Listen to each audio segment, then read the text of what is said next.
While toiling under the weight of cement at the construction site to repay my debts, the comments dubbed me a venomous supporting character.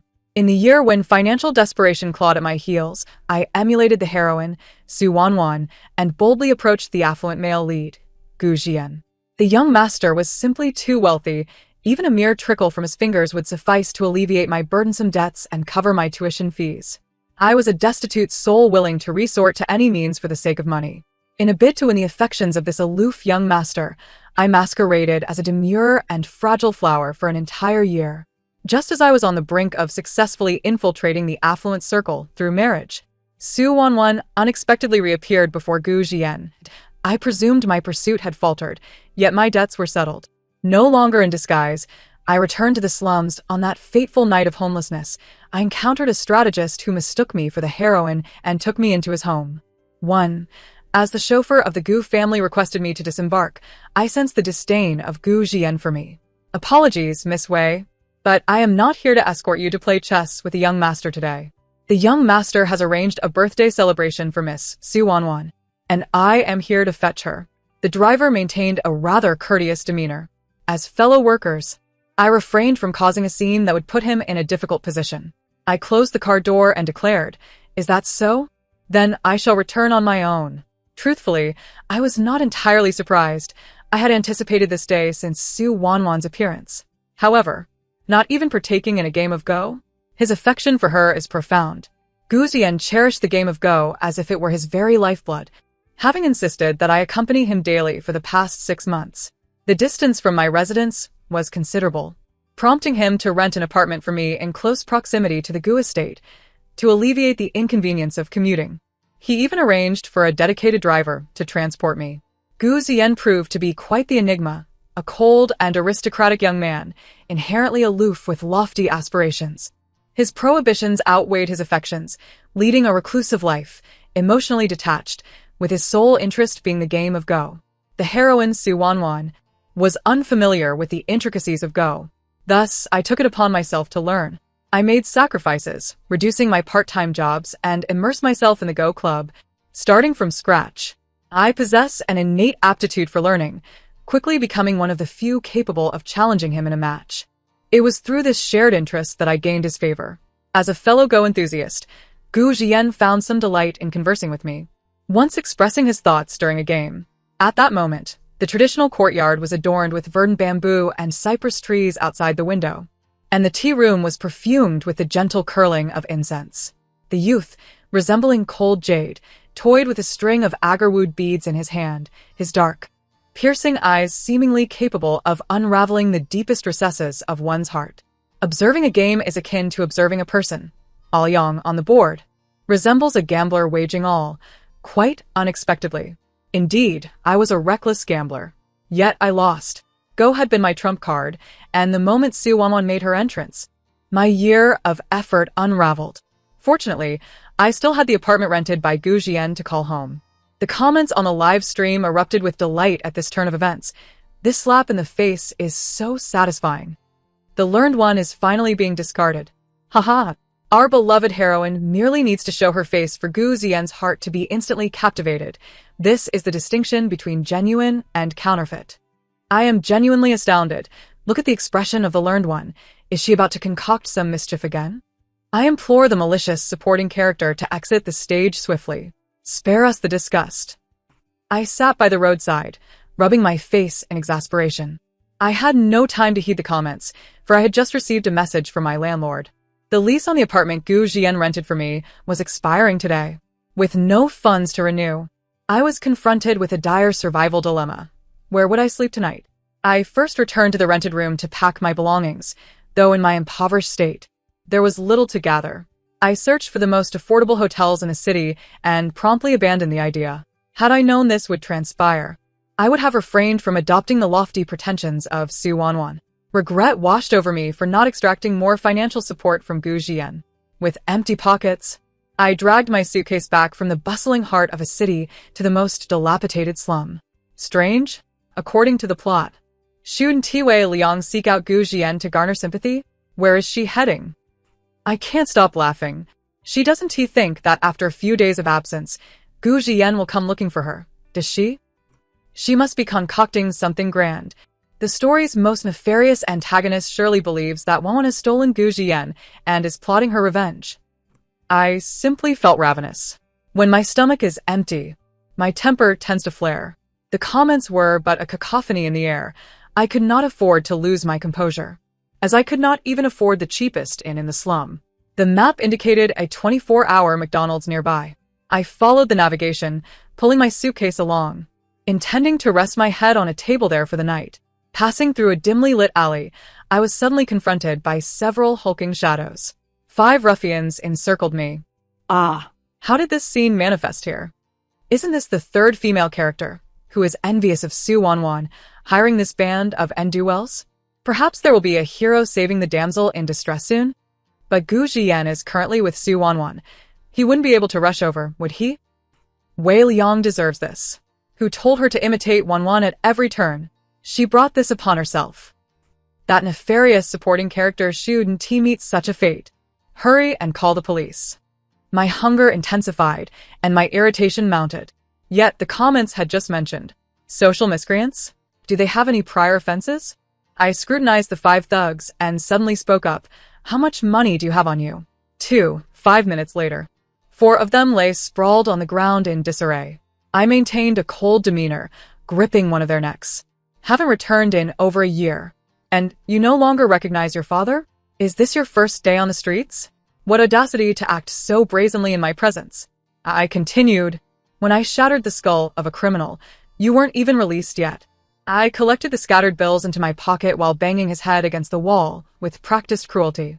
You 5 grown men possess so little money. Are you trying to deceive me? I demanded. Is there more? Speak up. The comments fell into a deathly silence. No. What just transpired? So, the supporting character possesses such a persona? Why does she appear even more adept than the opposition? I can't believe it. I replayed that several times. The other side comprises 5 adult males. Did she just dislocate one of their jaws with a single punch? The remaining 4 ruffians immediately wailed for mercy. That's all there is. Truly, we have nothing left, dear lady. We're all from the same circle. Grant us a reprieve. We failed to recognize the mountain of a person before us. Please show us some grace. Suddenly, a young man in white burst onto the scene, staring at me in disbelief. I heard an electronic voice. System. Host, are you quickly saving her? Is this not the innocent heroine? Strange young man. I am equally perplexed, System. Did you not say the plot of this world had collapsed, and I was to come save the innocent flower? I glanced at this unexpected visitor with mild surprise. Under the dim streetlight, a tall, slender figure in white appeared somewhat disheveled, with features so exquisite they resembled those of a celestial being. Light and ethereal, like a handful of snow delicately settled in this murky realm. Inside McDonald's, I voraciously devoured a burger. The stranger introduced himself as Bai Shi, a well-meaning citizen who happened to pass by. The comments were rife with questions. Who is this handsome fellow? Doesn't he appear in the story? It seemed that only I could hear the dialogue between Bai Shi and the system. System. Bangs, white dress, seems impoverished, and looks the part. She must be the innocent heroine. The innocent heroine? It appeared they were referring to Su Wanwan. They had mistaken me for the heroine. Bai Shi. Looks the part? Your system is even less reliable than I am. Did you not read the plot summary? System. With so many worlds to manage, how could I possibly remember every protagonist's name? This particular world has encountered some issues. The supporting character has deviated from the main storyline, causing the heroine to remain in the slum. The limited information I can glean indicates that she fits every aspect of the heroine's archetype. She must be. Unaware of the heroine's name, Bai Shi inquired about my name, and I swallowed a mouthful of burger. Wei Liang. The system clearly remained oblivious to the inconsistency and continued its discussion with Bai Shi. System. It doesn't matter if the heroic rescue segment is incomplete. As long as you connect with the heroine, that's sufficient. Your mission is to assume the role of the second male lead, redeeming the impoverished flower of the slum.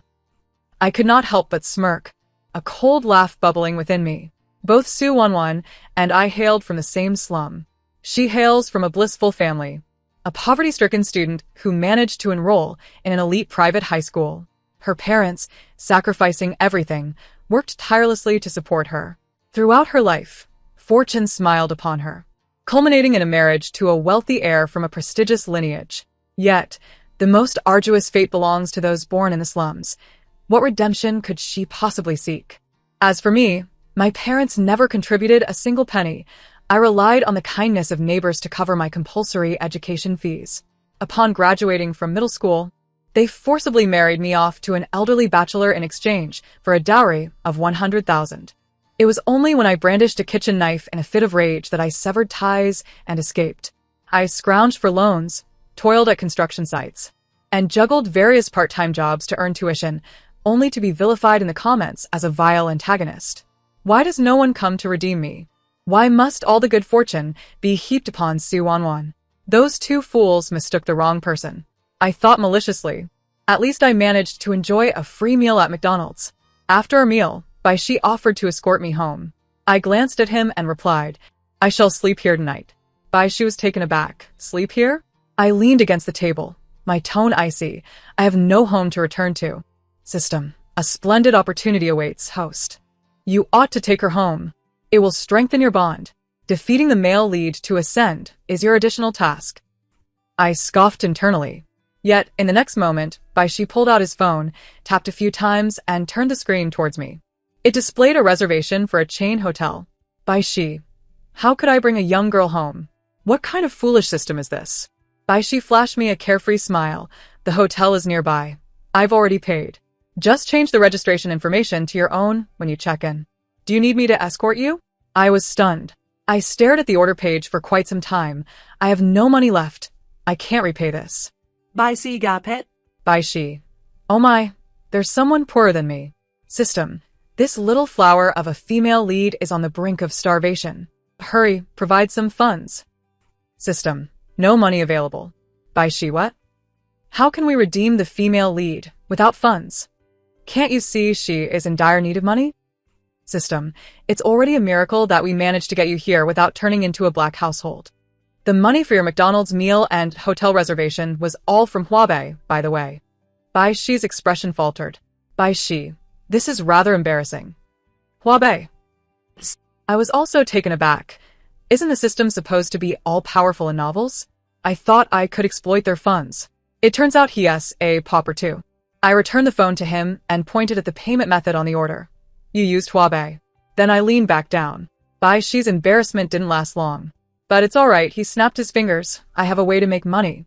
Bai Shi led me to the busiest intersection in the city. There. He set up a stall to tell fortunes.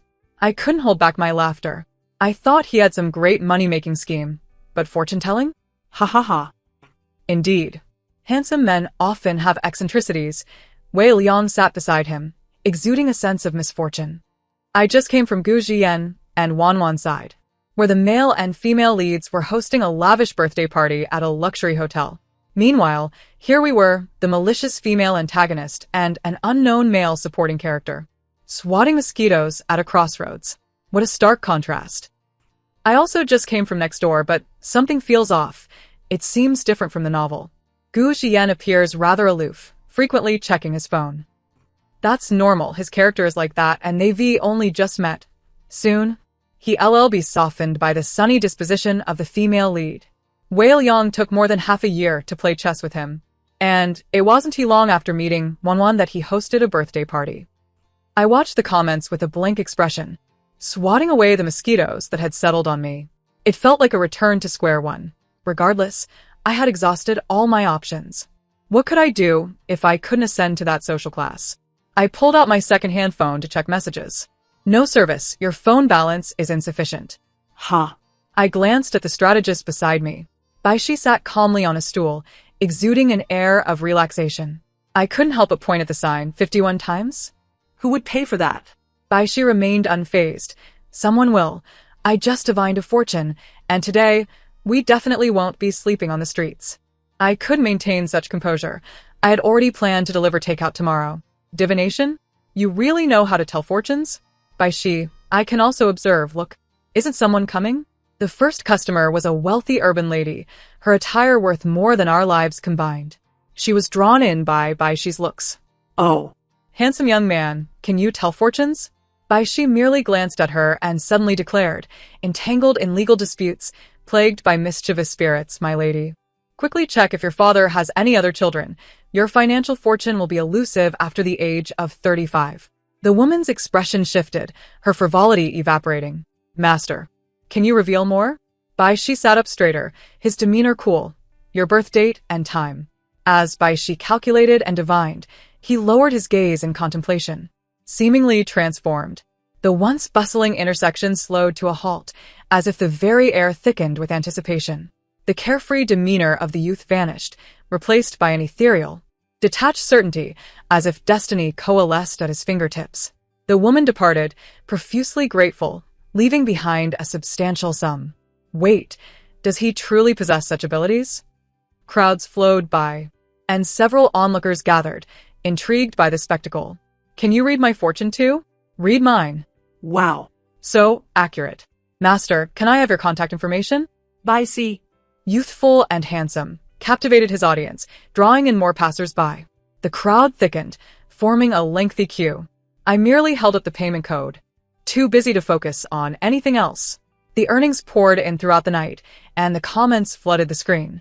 Wow, this is incredible. Is he a divine fortune teller? Can I get a reading too? Hey, you can't deny that when this handsome guy was telling fortunes, he did have an air of celestial grace. I watched in awe. Yet, unbeknownst to the comments, the very celestial grace they praised was now lamenting to the system. Bai Shi, who tricked me into becoming a strategist, promising I could experience the life of a rich second generation? I had prepared to squander wealth, and now you're telling me it's starting from scratch in another world? I never anticipated I'd have to return to my old profession. System, my apologies, dear Bai Shi. Just call me your little brother. Wadashi is just an intern. Please don't report me to the main system. An intern system and a mid-level strategist? I suddenly felt even more lost about the road ahead. However, Bai Shi surprisingly maintained a good temper, addressing the system. Let's just take it step by step. Such a serene mindset. As midnight approached, the streets grew quieter, and I repeatedly checked my balance. Bai Shi glanced at the money. Let us pack up and go. This amount will cover your food and lodging for a month. I paused for a moment. Are you planning to support me? Bai Shi, I'm this broke, but I calculated, and it seems we're fated to cross paths. We can mutually shield each other from misfortune. In the future, I'll tell fortunes, and you'll protect me. All right? I was taken aback. But adhering to the principle of if there's a bargain to be had, seize it, I nodded. Bai Shi pulled out his phone to book the hotel. I immediately grasped his hand. Since we're already this poor, let us not split the hotel room. Renting an apartment is cheaper. A 2-bedroom apartment costs less than half the price of staying a month in a hotel. In a state of utter destitution, what harm could there be in cohabiting with the opposite sex? It's merely a means of economizing. Bai Shi let out a soft hiss. But it's so late now. There's no way to find a rental. I can manage, I replied confidently. Having endured the harsh realities of slum life for over a decade, I am adept at exploiting opportunities and employing the most frugal strategies available to those in poverty. I quickly rifled through my mental database. I know a place. The deposit is merely 200. Follow me. Bai Shi was pulled along through winding alleys, and we swiftly inspected a quaint 2-bedroom apartment in a low-rise building. Though modest, it boasted all the essentials. The elderly landlord initially demanded 2,000, but Bai Shi negotiated it down to 1,800. I boldly interjected 1,200.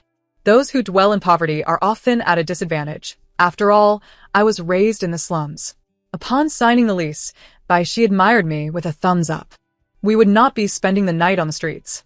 At dawn, I awoke and topped up my phone with credit, my second-hand device finally connected to the internet.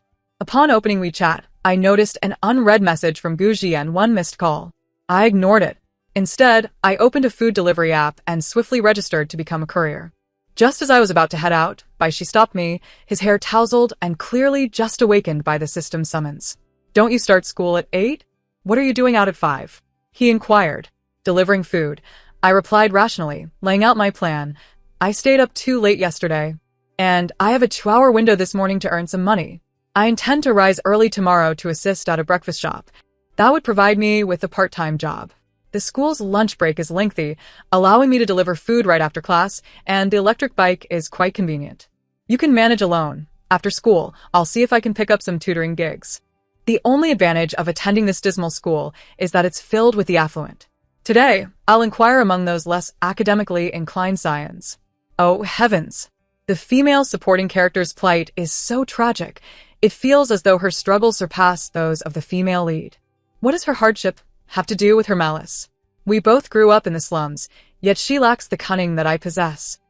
She stared at me in a moment of disbelief, muttering, "Even our orphanage doesn't treat minors this harshly."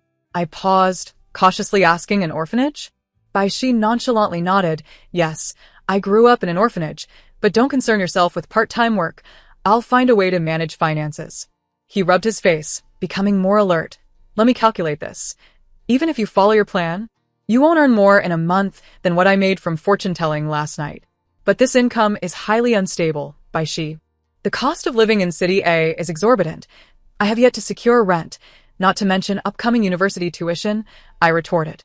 She gazed at me intently, and I could hear him conversing with the system in amazement.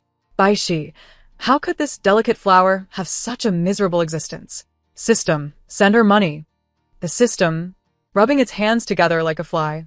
Private Marseille, I haven tea yet located the body of a wealthy heir for you to inhabit. Never mind. I'll handle it. System, activate auto-ordering. As soon as there's a wealthy client in need of fortune-telling services, put me forward. I'm new to this world and lack any reputation. System, understood. I will facilitate your orders. With newfound assurance, she pushed me back towards my room. Go back to sleep. This money should suffice for a few days. You're in your final year of high school. Focus on your studies. I indulged in a brief nap, and after moving here, I needed to wake an hour earlier for school. I rummaged through my suitcase in the living room, hoping to find my school uniform. To my dismay, the suitcase was empty. Frowning, I looked up to see my freshly laundered uniform and other garments hanging on the balcony. Last night, I took the liberty of washing your clothes. I checked earlier, and they're already dry. Change and join me for a meal. She called from the kitchen, where the sound of clattering utensils filled the air. She is unexpectedly domestic. How delightful.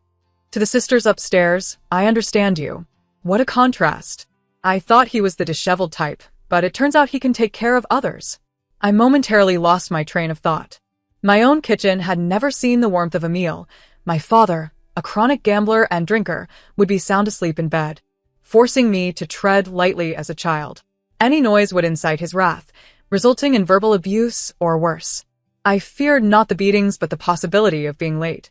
My breakfasts were often skipped, as my mother, after being beaten by my father, would weep and share her woes with me, only to neglect me the following day while still preparing meals for him.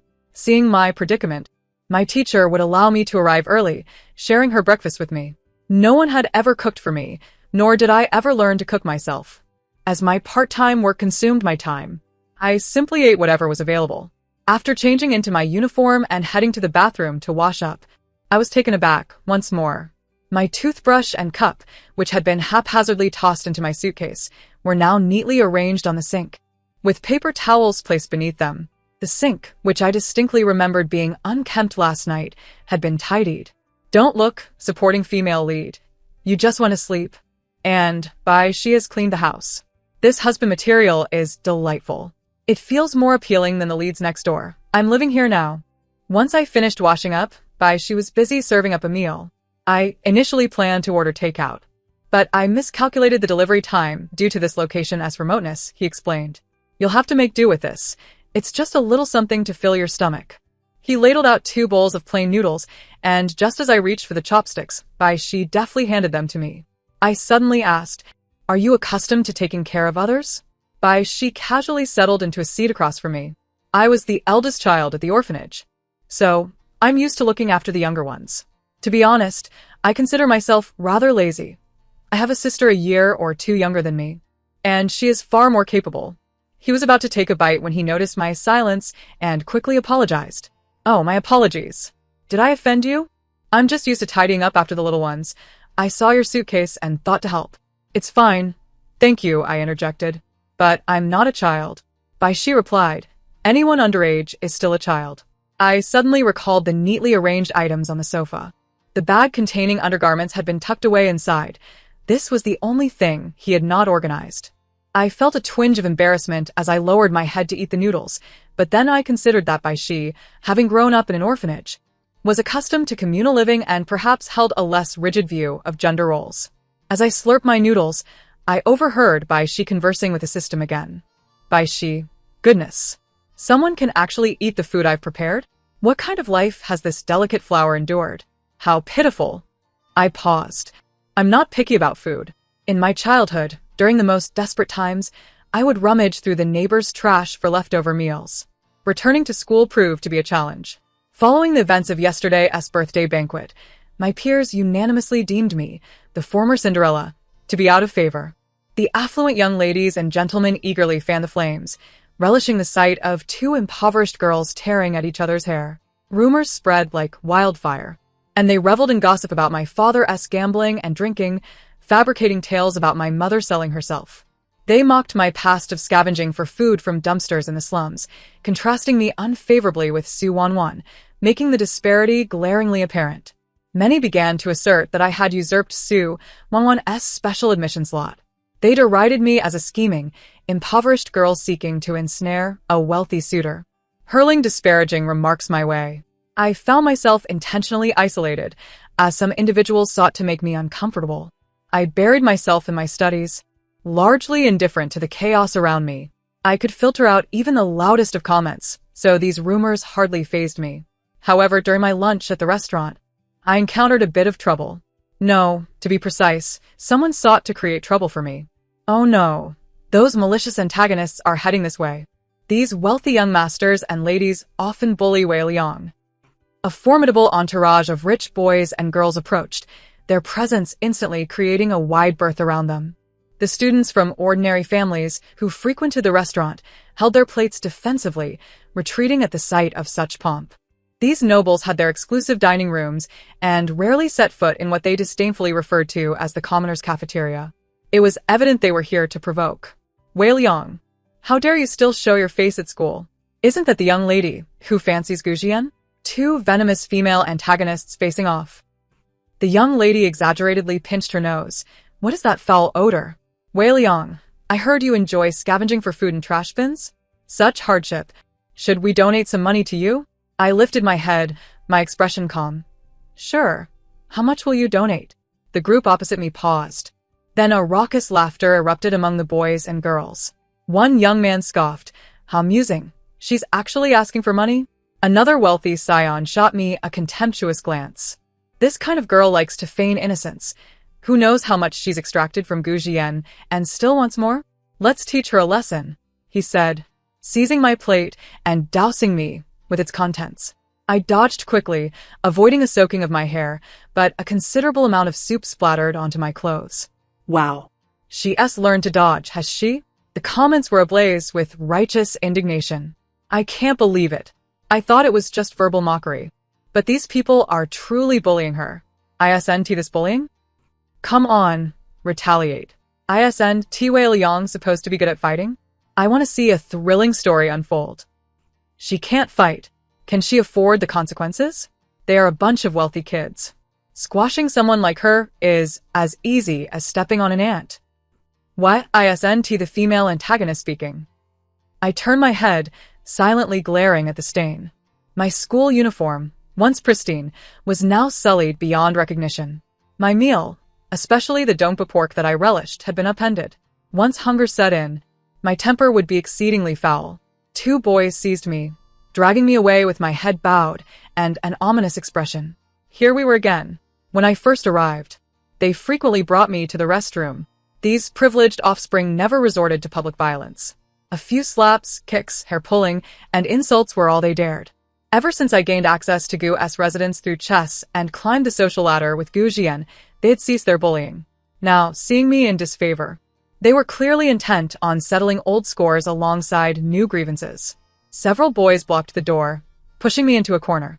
The young lady, flanked by her entourage, approached me, and I grabbed a bottle from the nearby vanity. How dare she touch my Chanel? Wretched girl, if you spill even a drop, I'll make you pay. The bottle struck her squarely in the face. Amidst her shrieks, I remained expressionless, hurling one after another, each hitting its mark with precision. The room soon filled with a mingling of fragrances, creating an overwhelming atmosphere. As they screamed and lunged at me, I expressionlessly seized one of them and slammed him against the wall. I followed up with an elbow strike to another, ensuring that each movement in this brawl was purposeful and impactful. The soundproofing was excellent, and there were no cameras. These pampered imbeciles were so fragile. In moments, they were curled up in pain on the floor, howling uncontrollably. I had restrained my strength, merely inflicting pain without causing any lasting injury. Holy cow. This is so satisfying. I even punched the boss in excitement. This is exhilarating. My blood is boiling. Well done. I locked the door, blocking the exit. The young man who had splashed my meal was the loudest, contorted in agony as I pressed my foot on his shoulder, forcing him to kneel and wail. I grabbed the arm I had just dislocated and irritatedly slapped him. Shut up, you fool. Is it just a broken arm? I'll put it back. With another scream and a crack, I reattached it. Twirling the knife I had confiscated from them, my voice was icy. Everyone, quiet down. If anyone makes a sound, I will stab their eyes out with this. They immediately shrank back in fear, none daring to utter a word. Did you see? I've installed pinhole cameras in the restroom. It's quite amusing. There are hundreds of videos of students being bullied and even. I elongated my words, their eyes widening in shock. Oh dear, what about contraband? If these were to land in your parents' competitors' inboxes, how much do you think they would pay to get those videos trending? What a tremendous loss that would be, not to mention the potential for an investigation. Their eyes reflected genuine terror. Of course, these can remain hidden forever. So, let us discuss the bullying I've endured. Don't you think you should cover my medical expenses and compensation for emotional distress? They nodded fervently, echoing in agreement. Absolutely, absolutely. I stated in cash. Wow, Sister Wei, you're incredible. It turns out being the antagonist feels this good. Smart and tough. Sister Wei, I'm following you from now on. Anyone who insults you, I'll retort for you. What were you thinking provoking her? Now look, you've all been beaten to a pulp and still have to pay up. Laughing like fools, this scene resembles collecting protection fees. How societal. These mere cannon fodder antagonists are all mere juniors before Sister Wei. Take a good look. She is the ultimate antagonist in this story. They can't even tell the difference between the king and the pawn. Little brothers, bow in reverence to you. Commanding the comments was as easy as training a dog, with the screen flooded with praises for the story, opinions swinging from one extreme to the other. 10 minutes later, I collected the cash and glanced at the young man. My school uniform. I'll compensate. I'll compensate. He hurriedly produced a thick wad of cash, his tone submissive. I'll pay. Let us negotiate peacefully. Before leaving, I issued them one last warning. If you dare to trouble me again, I assure you, those videos will swiftly make their way into trending news. Consider the losses. What you've paid today is but a fraction. I pushed the door open and stepped out. The barefoot are unafraid of those in shoes. They feared me more. With some time left in the lunch break, I traversed the corridor, waiting for the elevator to return to the restaurant. Suddenly, the elevator doors slid open. I locked eyes with a pair of cold, raven black ones. The satin black shirt clung to a porcelain neck, frosted like white china. The faint glimmering emerald glowed like a cold serpent coiled around the young man's collarbone, wafting a subtle scent of agarwood. Gu Jian should not be here. He never remained at school during lunch. The comments, previously buzzing with Sister Wei is incredible, fell silent in an instant. Then, 3 capitalized words flooded the screen. What? Gu Jian. Why is the male lead here? Someone in the restaurant seemed to contact Gu Jian earlier. Didn't he expect him to actually come? Oh no. We're back to the rivalry between 2 women over 1 man. Liang. The young man's gaze fell upon the stain on my shoulder, his voice icy. Did they bully you? I gazed at him with an expressionless face, momentarily unsure how to interact with this former employer whose favor I had lost. However, I supposed I was out of the game now. Treating him like an ordinary classmate would allow me to distance myself from the main plot, right? So, I denied it. No. I then politely stepped aside to give him room, turning to enter the elevator. Gu Ziyan's expression grew tense. I have already pressed the button for the first floor. The young man turned around, only to witness the elevator doors slowly closing. Gu Jian stood still, his frosty gaze fixated upon me. I met his gaze with a blank expression and hastened to press the close button. The elevator doors completely severed the lingering aroma of dark incense and obstructed the probing stare. When the doors opened, chaos ensued within the room. As a group of individuals helped each other up, each bearing their injuries and cursing under their breath. Upon seeing the tall, dark figure at the entrance, they instantly fell silent, fear etched across their faces. His icy, penetrating gaze seemed to regard everything as mere inanimate objects, akin to a serpent's flickering tongue, sweeping slowly over each person's wounds. Gu Jian's eyes shifted, a peculiar glimmer igniting deep within their depths. His voice, chilling to the marrow, sent shivers down the spines of all present. How intriguing. The onlookers cast sympathetic glances in my direction, yet I remained unfazed, shouldering the remnants of my lunch as I completed my afternoon classes. When one possesses wealth, one can afford to overlook the world's injustices. As I slung my bag over my shoulder and prepared to leave, a girl could no longer contain herself and pulled me aside. Wei Liang, how did you manage that? Those individuals were all sent home this afternoon for reflection, and I heard they faced severe repercussions. A question mark appeared above my head, and I instinctively glanced at the barrage of comments. As expected of Sister Wei, just 2 words made Gu Jian send those cannon fodder packing. What nonsense. It was clearly our kind-hearted Wang who spoke up first. The scheming supporting character shouldn't get too carried away. And certainly shouldn't he use this to seek attention from Gu Jian. How can you speak to our Sister Wei like that, you brain-dead fans? I'll send a truckload of bread to deal with you. Quiet down, everyone. Gu Jian seems to be coming this way. I'm investing in Wei Liang. I wonder how Sister Wei will leave. It was of no concern to me. I was eager to visit the ATM, converting the cash in my hands into warm numbers on my bank card. Oh no, she's speeding up. She's practically power walking now. Why is she running so fast? I had no choice but to quicken my pace. The real-time updates on the distance between Gu Jian and me added an exhilarating thrill to this chase. Upon my return, several luxury cars were parked in the slums, with a young man standing tall amidst a crowd. Oh, dear, Master Bai. How could you possibly reside in such a place? It's beneath your stature. A visibly nouveau riche man, with a protruding belly, typically looked down upon others, yet he appeared somewhat obsequious in front of Bai Shi. I have a vacant villa halfway up the mountain. It would befit your status. Would you do me the honor? No need, Bai Shi declined politely, exuding an air of profound mystery, his tone indifferent. A practitioner should live simply. There's no need for extravagance, Mr. Wang. I have already received my remuneration. Mr. Wang immediately praised him to his secretary. See, this is the true master. Unlike those frauds I hired before, who were more adept at revelry and vice than I am. Look at Master Bai's demeanor. I shouldered my bag and met their gaze. Bai Shi greeted me naturally. Finished with school? Mr. Wang glanced back and forth between me and Bai Shi. Oh, and who might this be? I felt an aversion to wealthy individuals. However, on account of Master Bai, I was about to extend my courtesy when Bai Shi cheerfully interjected, my younger sister, she's a bit timid, so don't frighten her. I raised an eyebrow slightly, looking at Bai Shi, who quickly averted his gaze, scratching his head awkwardly. Mr. Wang's eyes twinkled as he kindly pressed a warm check into my hand, evidently having failed to give it to Bai Shi. Such a lovely young lady. Use this to buy some clothes and jewelry. A miraculous healer. My aversion to wealthy individuals vanished in an instant, and I finally allowed a smile to grace my face.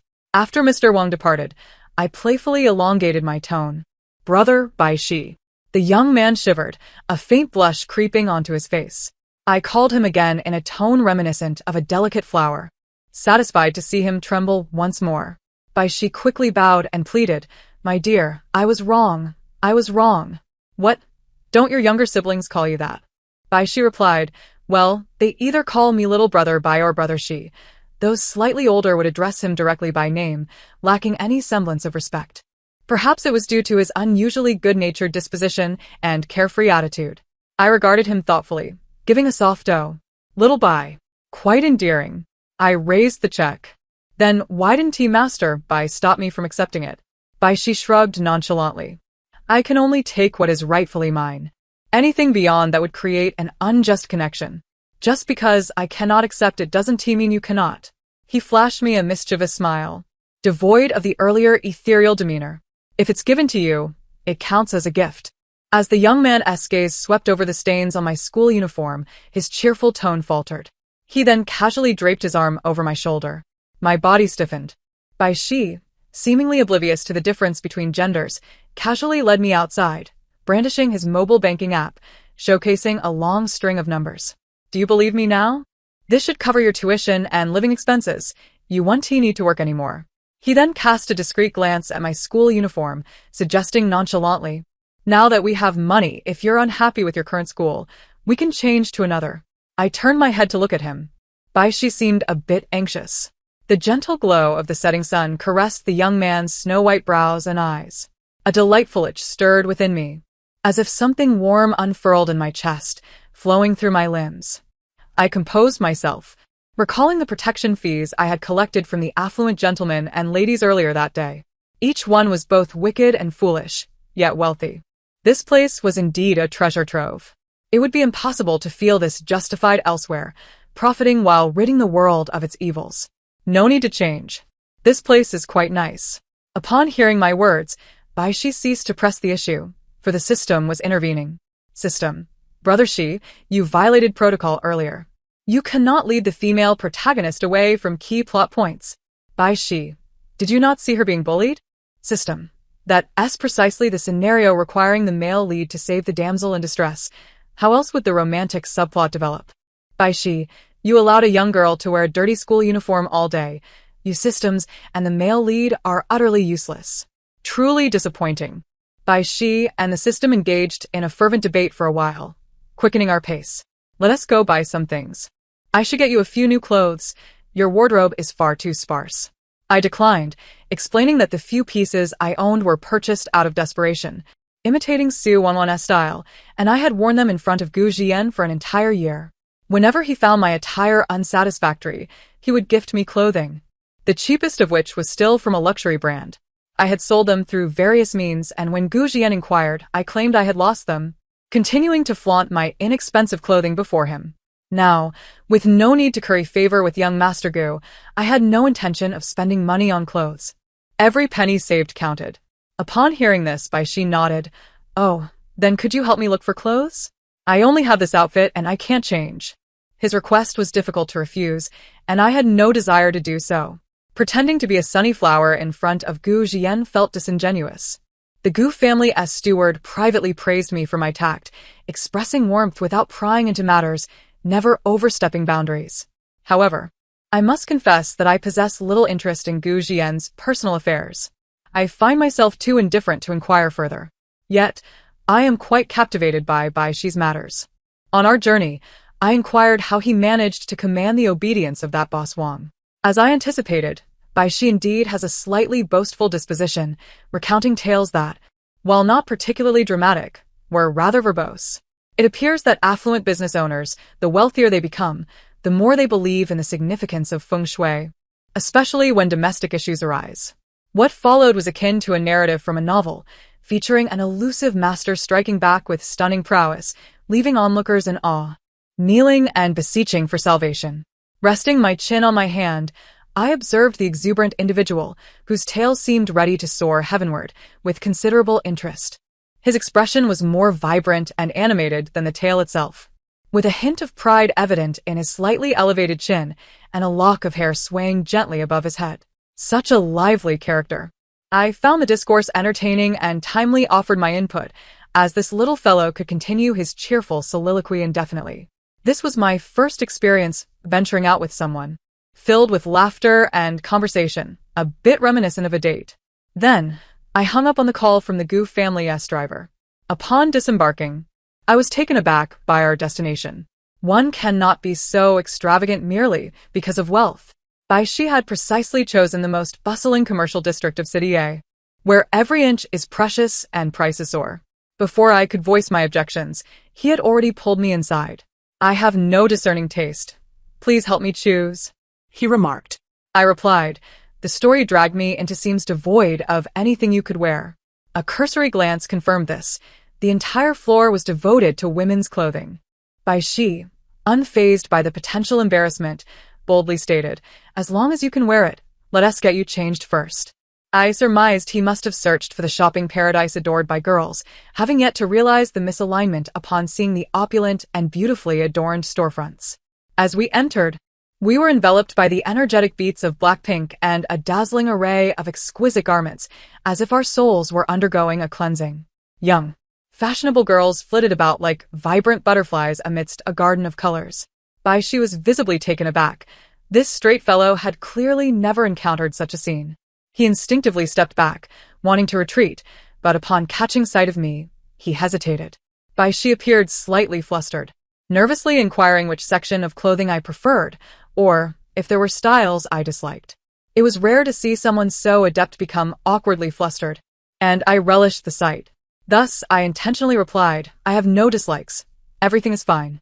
I genuinely had no particular preferences regarding clothing. I overheard Shi murmuring encouragement to himself. It's all right. There's nothing unattractive here." Despite claiming a lack of taste, he promptly snatched the white dress from my hands, offering me a more appealing outfit in return. The comments began to pour in. "Sister Wei, that set of suspenders and work pants is incredibly stylish." Si poset impecantast. "I adore that asymmetrical shoulder shorts ensemble." "Wow, Sister Wei has such a stunning figure. Those previous outfits were utterly hideous." The gray suspender dress with white lace has a lovely ballet vibe. She is truly playing the role of a fashion miracle worker. Does no one notice how Shi's eyes light up every time Sister Wei emerges from the fitting room? It's glaringly obvious that he is utterly captivated. I can't stand it. Why does Sister Wei exude such an aura of sophistication? What a perfect pairing of the aloof yet charming goddess and the carefree, sunny Taoist. Finally, the barrage of comments began to align with my preferences, lifting my spirits considerably. However, as I drew back the curtain, my expression instantly cooled. There was but one issue. Shi stood out too starkly amidst the throng of glamorous urban women. Handsome men were a rarity. He stood there, a striking figure among the masses, exuding a grace reminiscent of a carefree spirit wandering amidst the clouds, as plain and gentle as warm water. A seemingly endless stream of young women approached, requesting his WeChat. How bothersome. If only I could conceal him. Yet, I witnessed Shi gesturing in my direction, his eyes twinkling with amusement. "I'm sorry, my girlfriend is in that fitting room over there." His voice was low, but I caught every word. Si, unaware of my presence, had nonetheless made his declaration. "Oh, look at that. A girlfriend. How sweet for this young couple. Report to Sister Wei. This fellow has indicated you as his girlfriend since the first request for WeChat." Wait, did Sister Wei just smile? My ship is sailing for real. I raised an eyebrow, silently appearing behind Shi. Girlfriend? The pale skin on the back of his neck flushed a lovely shade of pink. Shi spun around abruptly, immediately averting his gaze from mine, attempting nonchalance. "I just used you as a shield against all the WeChat requests." After a brief glance at me, he awkwardly added, "Next time you encounter such a situation, feel free to use me as a human shield." I smiled slightly. "All right, little Bai." I certainly intended to reciprocate. Shi paid for all the lovely garments I tried on at the checkout, racking up a 5-figure total. The store offered same-city express delivery, and while he filled out the address, I was astonished to tell him he didn't need to purchase so much. Shi winked at me, cheerfully adding, "These aren't luxury brands. They're priced the same as secondhand goods. You'll have to wear them all by yourself." How infuriating. He had thwarted my plans to sell them on Xinyu. This frugal man truly understood the plight of fellow thrifty souls. I assumed our next stop would be the men's section, but he led us straight down to the first floor. This time, we were amidst those thunderous English brands. I attempted to pull Shi away, but he tugged me inside instead. "I don't need any cosmetics." "Not cosmetics. Please assist her with matching skincare products." The sales associate meticulously assessed my skin type and, based on my age, compiled a set of exorbitantly priced bottles and jars. Shi stood by, unbothered by the hassle. "I say, Xiao Wei, at least us boys have facial cleansers. You genuinely have nothing at all." His thoroughness revealed he knew everything about my essentials. "Isn't there Johnson's baby lotion?" I retorted. Shi replied, "Where we come from, that's for children." Even my two sisters, who don't care for appearances, at least have basic skincare under our mother-s insistence. He casually glanced at the staggering price tags, and I questioned the necessity of such lavish expenditures. Bài si sút. I'm no expert. It's presumed that the pricier, the better. Then why, when you shop, do you frequent Watsons? Bài si justified.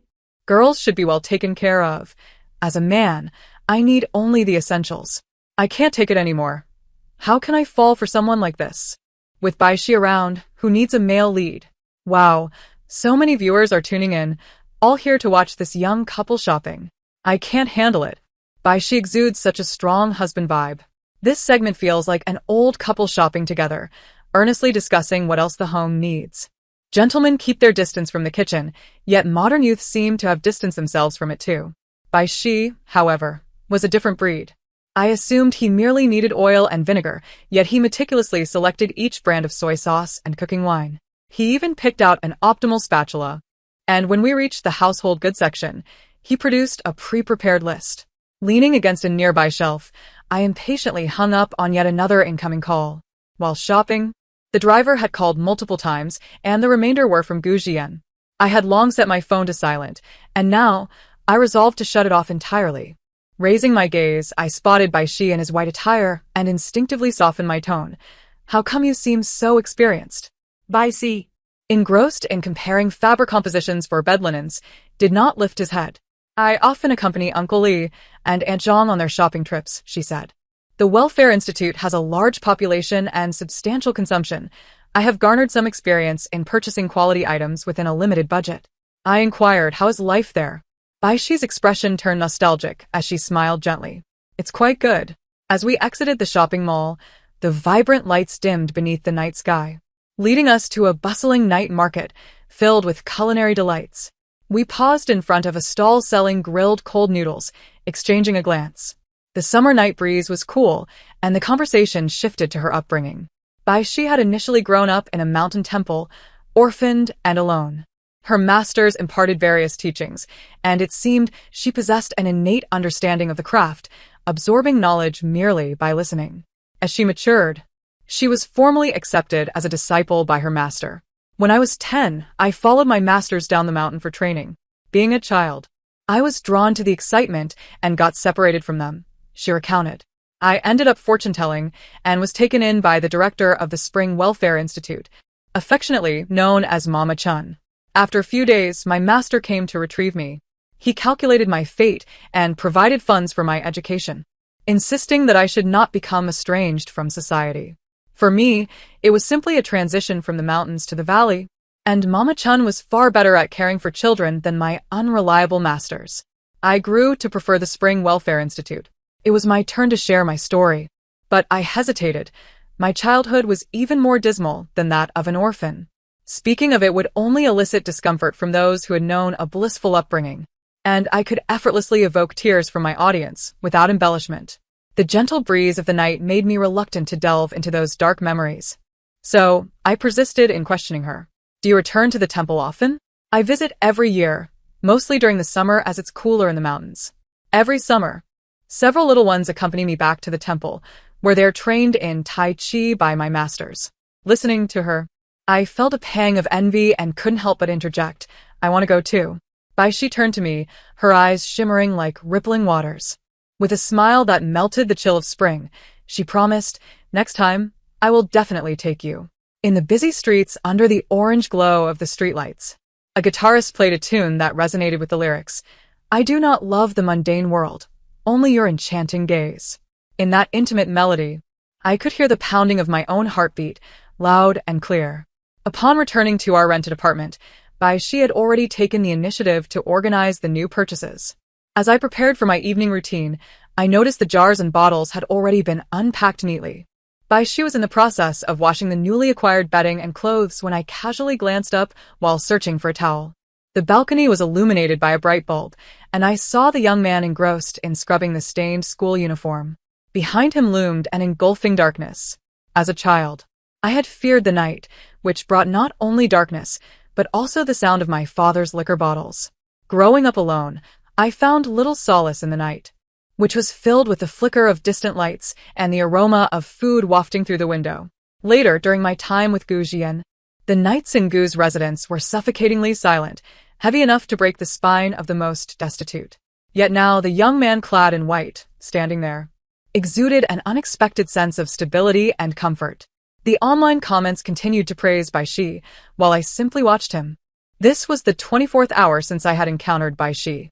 The comments assumed he was my savior, yet I alone understood that he was a visitor from another realm, a misguided pursuer of the wrong heroine. Even this day felt like a stolen moment. Just then, my phone buzzed to life, revealing a call from Gu Jian. As if it were persistently trying to rouse me from a dream, I hung up without hesitation. The response to rejecting a call differed from powering off the phone. Moments later, a message notification appeared. Gu Jian, have you moved out? Transfer, 100,000 yuan. Gu Jian, where are you? Transfer.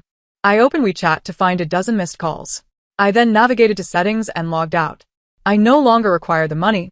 Thus, I had no need to deal with the male lead, Gu Jian. Previously, the comments had labeled me as calculating and manipulative.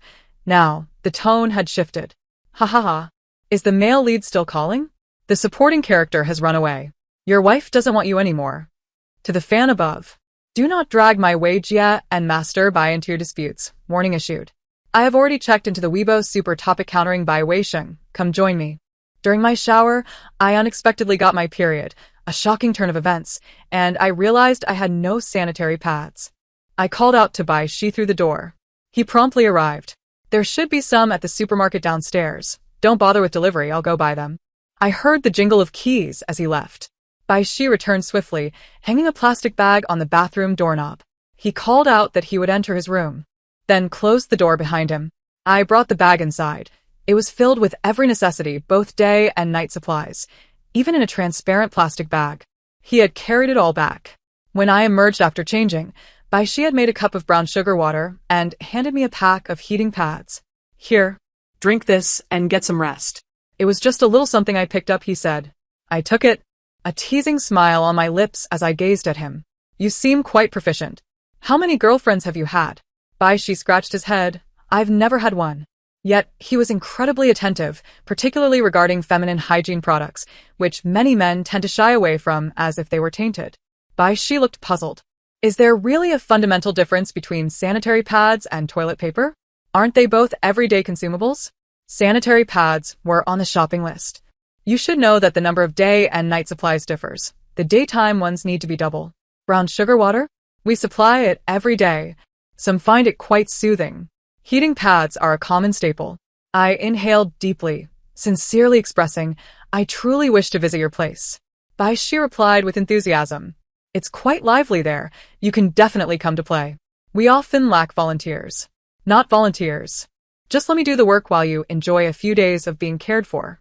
I chuckled and agreed.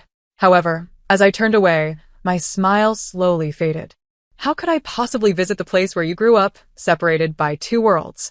The next day, Saturday, during breakfast, Bai Shi received a phone call regarding feng shui matters. He confirmed the address, and as I sipped my soup, I suddenly froze, mouthing, "Put it on speaker." Bai Shi hesitated, then activated the speakerphone. It was indeed the voice of Gu's family butler. After hanging up, Bai Shi looked at me, his expression torn, seemingly unsure how to broach the subject.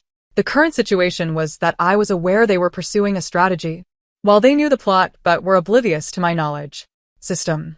Oh, Mo Shi, the male lead Gu Jian has come knocking. My auto order did not match with the Gu family.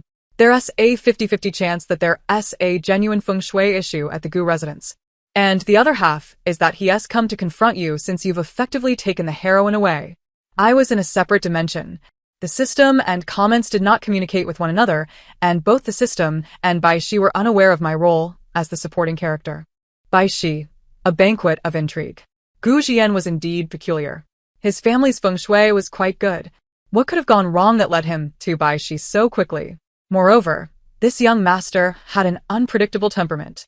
I chose not to respond to his messages or calls, yet he had directly contacted Bai Shi. My mind raced as I anxiously dissected Gu Jian's underlying motives. Bai Shi called out to me twice. Little Wei, are you alright? Do you know the person on the other end of the line? I steadied myself, opting to reveal part of the truth.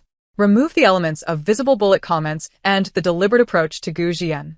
The public version will simply depict a chance encounter through a game of chess, where I have visited Gu's residence a few times to play chess with Gu Jian. Baishi nodded thoughtfully and suddenly asked, "Are you too close?" Baishi's expression bore a hint of tension. I smiled faintly. "We've only played a few games, so we're not very familiar." Baishi's phone rang again. "Master Bai, our car has arrived downstairs." Both Baishi and I exchanged glances, our expressions shifting simultaneously. We climbed into the Gu family's car together. The driver in the front greeted me, "Miss Wei, nice to see you again."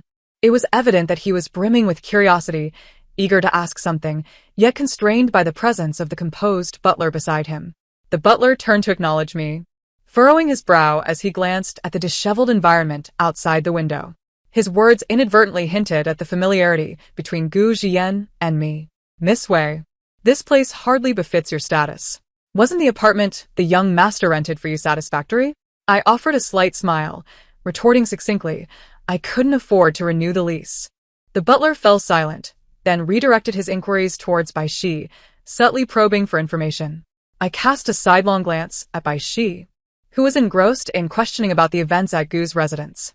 It seemed that no matter how influential Gu Jian might be, he could not uncover the specifics about this visitor from another world.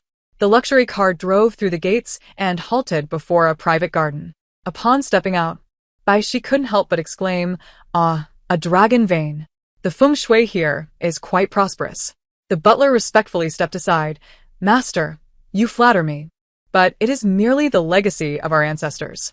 As we strolled through the garden, with its ornate pavilions and winding paths, Baishi whispered tidbits of knowledge in my ear, identifying the stones worth hundreds of thousands and the trees valued in the millions. The comments on the bullet screen echoed similar sentiments, almost wishing to label the price of every flower. I remarked, "How do you know all this?" "I've visited several times and had no idea the bricks and stones beneath my feet were so costly."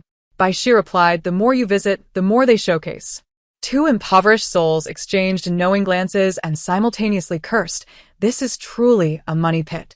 The butler, glancing at the two of us whispering and laughing, frowned and quickened his pace.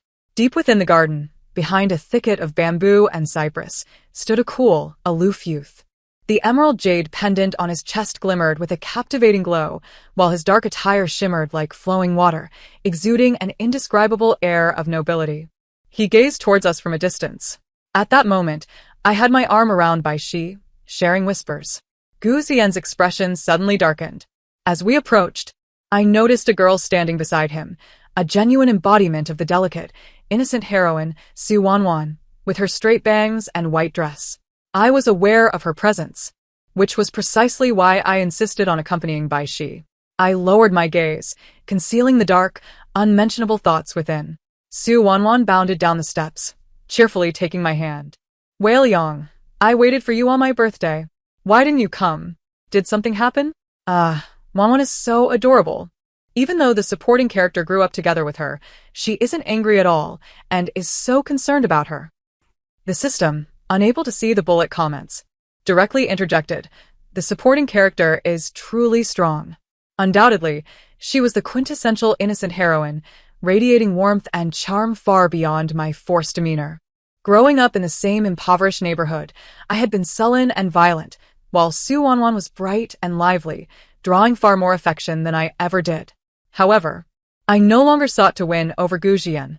Thus, I dropped the act and retorted coldly, "A person of my humble means cannot enter the hotel, and besides, you never invited me." Su Wanwan's smile faltered. Just as she was about to respond, another voice interrupted from behind. "Liang." Gu Jian descended the steps, his raven-black eyes casting a chilling glance over me. Before leaving, the bullet comments had provided me with unsolicited advice. "Sister Wei, your allure pales in comparison to cuteness. Discard your bangs and white dress, and wear that off-shoulder, short jumpsuit from yesterday. Add one. I'd love to see her in that." She can't actually see the comments, can she? I had indeed paid heed to the comments. Although they were eccentric, their tastes surpassed mine. "Oh. Look at my wife. That red slip is so alluring." Regrettably, as I was about to leave, Baishi noticed my eyelids fluttering. He expressed concern about the morning chill, worried I might catch a cold, and promptly draped his white short-sleeved shirt over me. Now, it fit perfectly as an oversized cardigan. Gu Xian's gaze fixated on the shirt, his expressions subtly shifting. He then walked past Su Wanwan, stopping directly in front of me. Why didn't you answer my calls? His tone was surprisingly calm. Liang, didn't you see the messages I sent you? Bai Shi's eyes darted towards us. I couldn't be bothered with pretense and casually fabricated a response. I ran out of phone credit. A hush fell over the courtyard.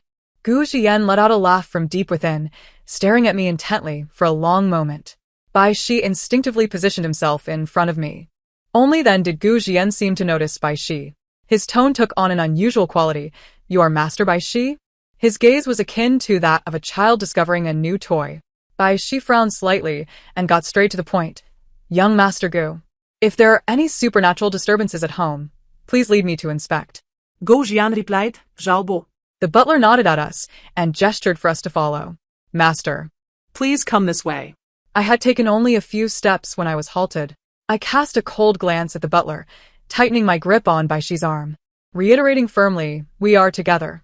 The butler hesitated, glancing awkwardly behind us. Gu Xian casually twirled a sandalwood bead bracelet, his jet-black pupils scrutinizing us. You too? Bai Shi was about to speak when I interjected, yes, us.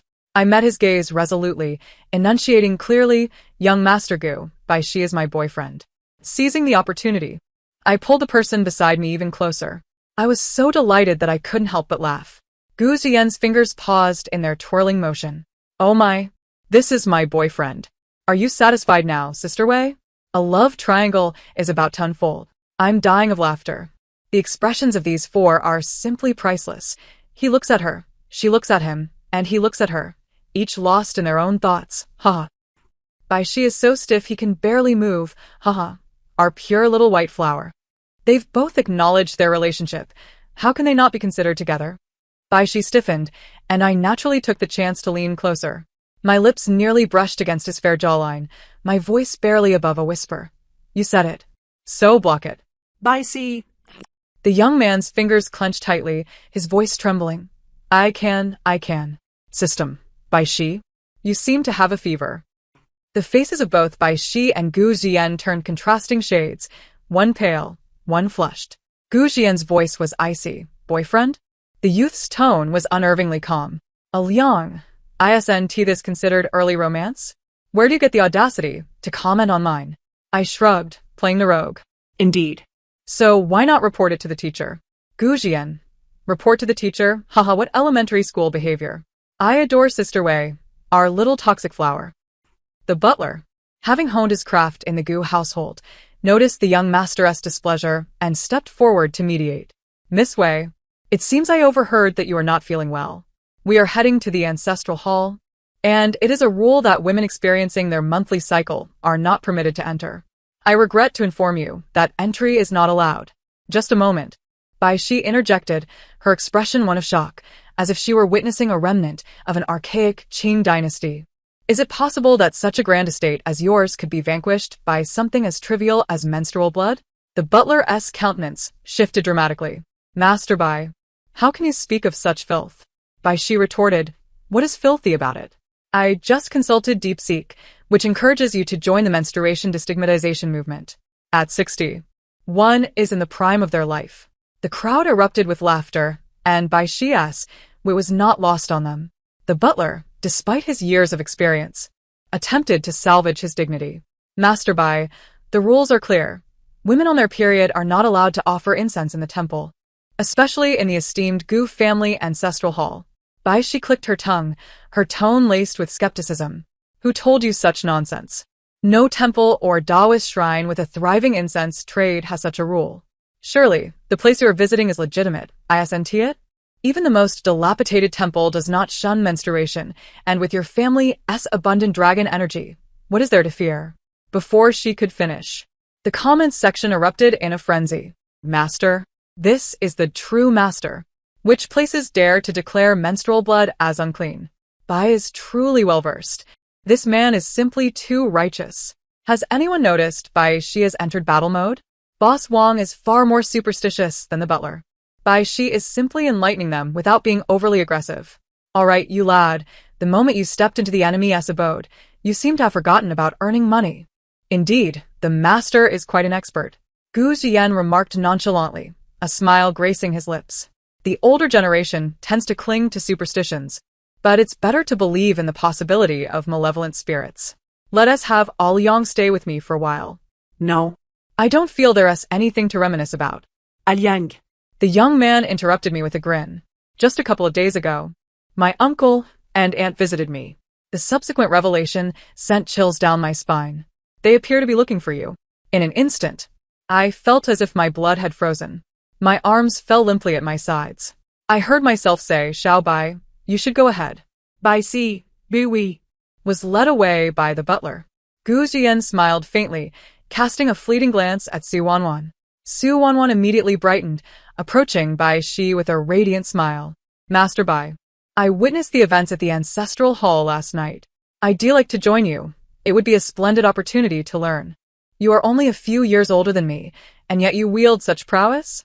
My previously sullen expression darkened even further. Before Bai Shi could respond, I yanked Su Wanwan towards me. The girl let out an exaggerated scream, as if in great pain. Su Wanwan is being a bit too dramatic, isn't she? Big guts. Daring to steal my sister Wei's man. Oh dear, Xiao Bai, don't make a misunderstanding by defending Su Wanwan. Our sister Wei hasn't even touched her. If I pulled too hard, would Su Wanwan's arm still be intact? In truth, Su Wanwan was not feigning. I had indeed yanked her deliberately. I ground my teeth, leaning in closely to whisper maliciously in her ear. Su Wanwan, are you still pretending in front of Bai Shi? I can break the ribs of the bully at the end of your street. Do you think I can't break yours?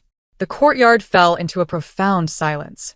All eyes were fixed on me, astonished and incredulous.